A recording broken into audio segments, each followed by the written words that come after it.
these questions really help in the process of planting churches, because people look at the question and they say, oh, I think I can do this. This is easy, and it's relaxed. There's no pressure on them.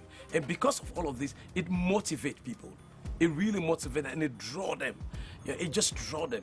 And the relevance of each of these questions is to really help people discover Christ for themselves, help them understand, and help them also be able to teach and train others. So we want to start them with a very simple set of questions that get them started. But as we grow, we're going to keep training them in facilitation. We're going to keep training them in how to draw out of the group what God is doing in the group. So we may start somewhere that's very simple, but we're going to help them to grow in their skill in facilitation.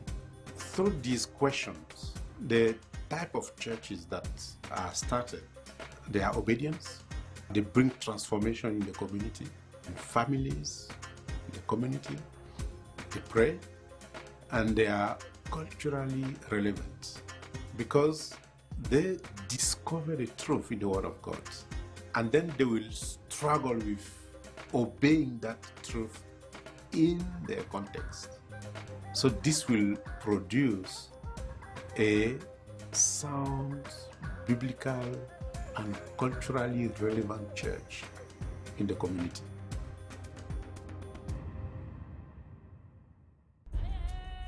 I want to give an example here.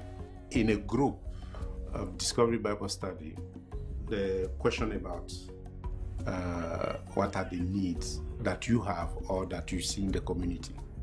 One man in the group said, oh, I have a widow as my neighbor, and her kids were chased from school because she was not able to pay.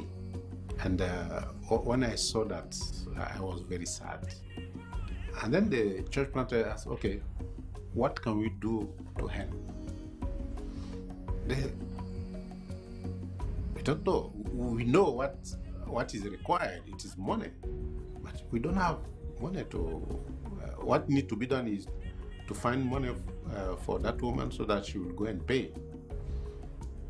But the church planter insisted, but I think we can do something. I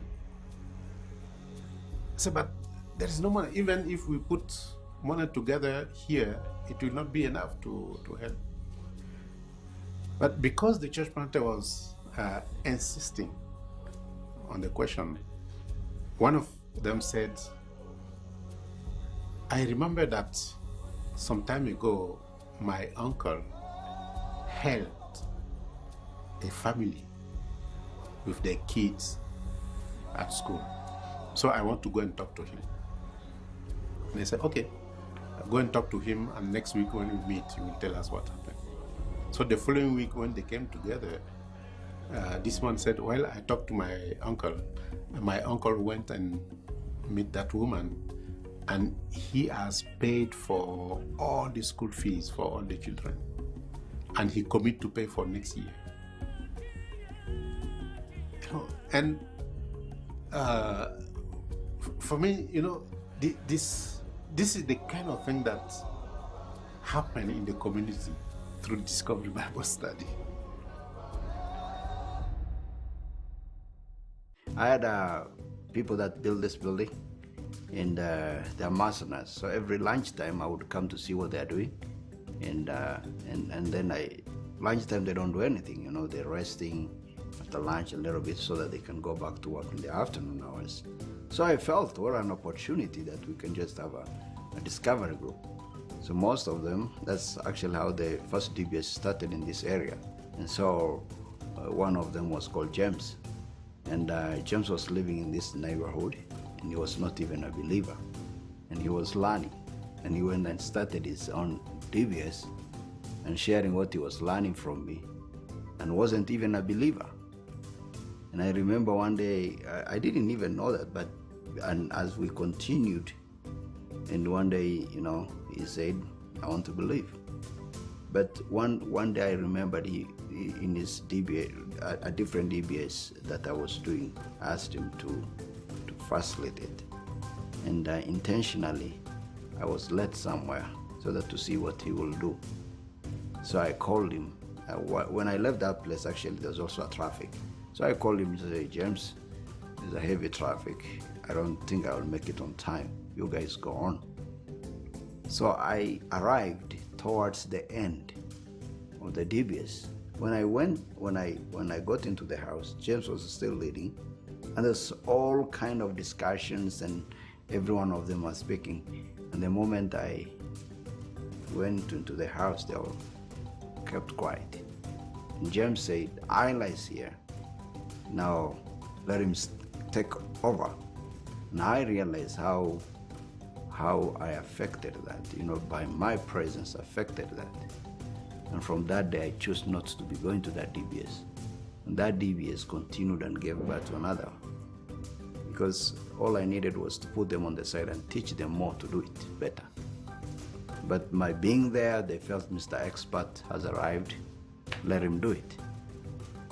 So there are groups like that. Even somebody before he believes, start doing DBS. I mean, sometimes people would ask me, he said, "How can a believer do Discovery Bible Study?" Because this is not about teaching.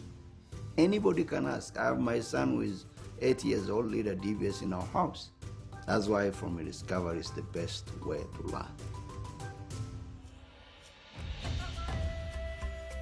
We use it in every facet. We use it in our homes. Family uses it for devotion. We use it in our schools. We use it in offices, in our office. We use a DBS in our offices, in our university campus ministry among students. So for us, we use DBS in every layer, every facet of what we do. In our church services, we use DBS. Every leader that leads the DBS is just a facilitator. So you just ask the question and guide the process of discussion. That's all what you do. But the people themselves discover for themselves. It focuses on obedience, radical, immediate, costly obedience to the Word of God that the person is discovering for himself as an individual as well as in the family. So it leads from a knowledge-based to obedience-based. A Discovery Bible Study has a content also is not only the word for me, but it has a significant thing that to pass it on to the others so that that word will be multiplied accordingly. The Discovery Bible Study lead to transformational life because there is accountability. People take responsibility. Discovery Bible Study will help people evangelize. It will help people pray. So this is why I say the Discovery Bible Study is the engine of the whole process.